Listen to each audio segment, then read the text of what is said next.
우크라이나 전쟁, 도대체 어떻게 시작해서 지금 이 교착 상태까지 오게 된 걸까요?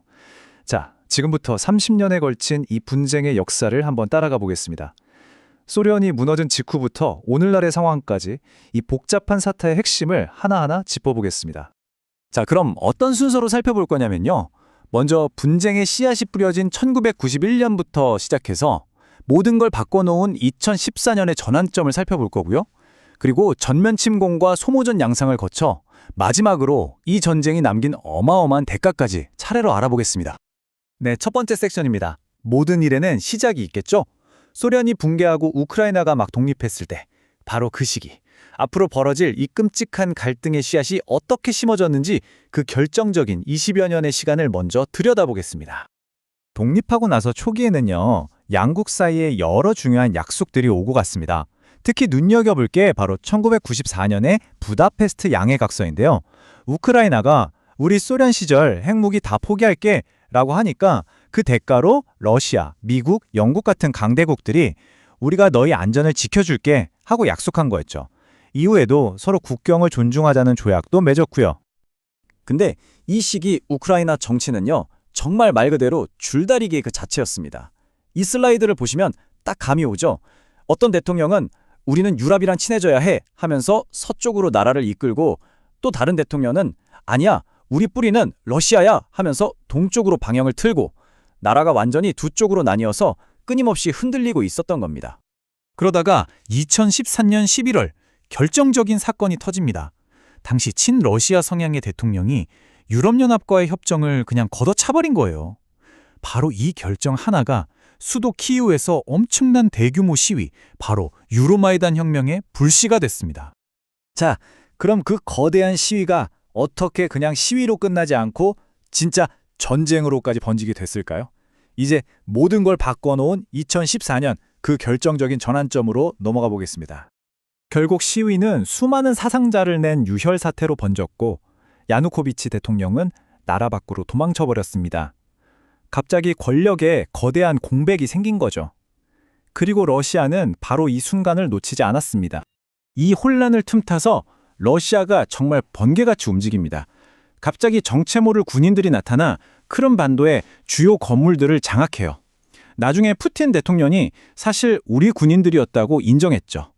그리고는 논란 많은 주민투표를 후다닥 해치우고는 압도적인 찬성으로 러시아에 합병하기로 결정됐다고 발표해버립니다. 당연히 국제사회는 발칵 뒤집혔죠. 그리고 이게 끝이 아니었습니다. 크림반도 사태와 거의 동시에 이번엔 우크라이나 동쪽의 산업지대 돈바스 지역에서 친러시아 세력들이 들고 일어납니다.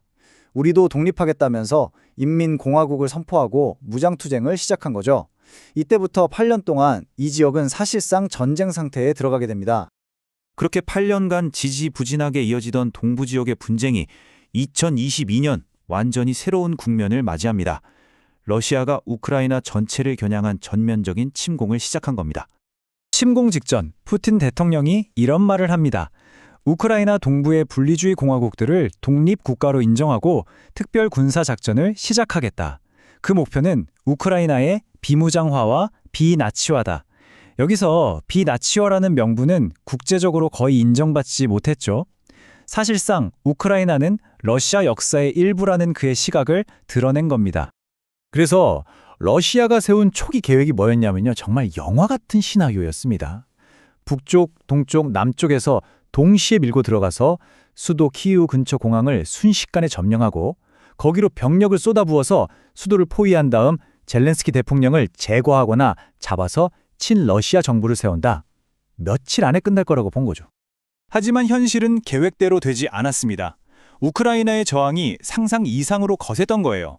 특히 러시아가 교두보로 삼으려던 호스토멜 공항 활주로를 파괴해버리면서 러시아의 계획은 시작부터 완전히 꼬여버렸습니다. 결국 수도 점령이라는 가장 큰 목표를 포기해야만 했죠. 수도 키이우를 함락시키지 못하면서 전쟁은 이제 완전히 다른 양상으로 접어듭니다. 바로 동부와 남부 전선에서 서로 땅 한 뼘을 더 뺏고 뺏기는 끔찍하고 지루한 소모전이 시작된 거죠. 이 타임라인을 보시면 전쟁의 흐름이 한눈에 들어오는데요. 2022년 봄에 러시아가 키이우에서 물러나고 돈바스에 집중했다가 가을엔 오히려 우크라이나가 대반격에 성공해서 엄청난 영토를 되찾기도 하죠. 그러다 겨울부터는 바흐무트라는 작은 도시를 두고 고기 분쇄기라고 불릴 정도로 끔찍한 전투가 벌어집니다.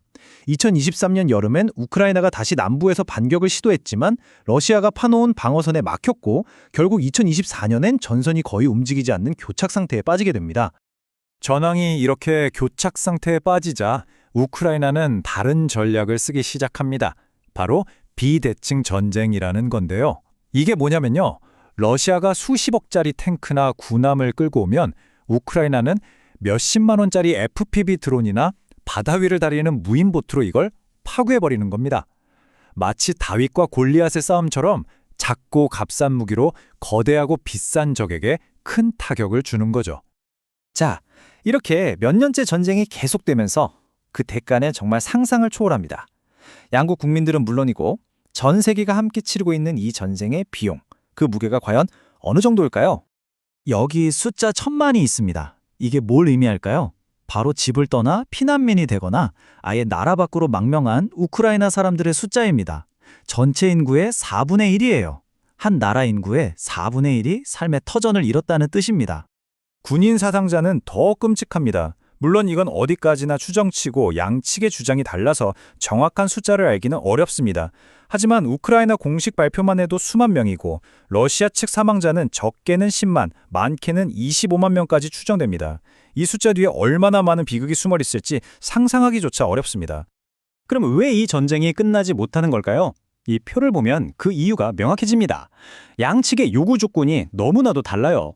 러시아는 자신들이 점령한 땅을 인정하라고 하고 우크라이나는 모든 영토에서 러시아군이 물러나야 한다고 하죠.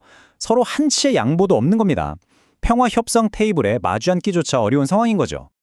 결국 전선은 대부분 고착 상태에 빠졌고 평화를 위한 양측의 핵심 요구는 근본적으로 양립이 불가능한 상황입니다. 이 분쟁은 뚜렷한 끝을 보이지 않은 채 계속되고 있죠.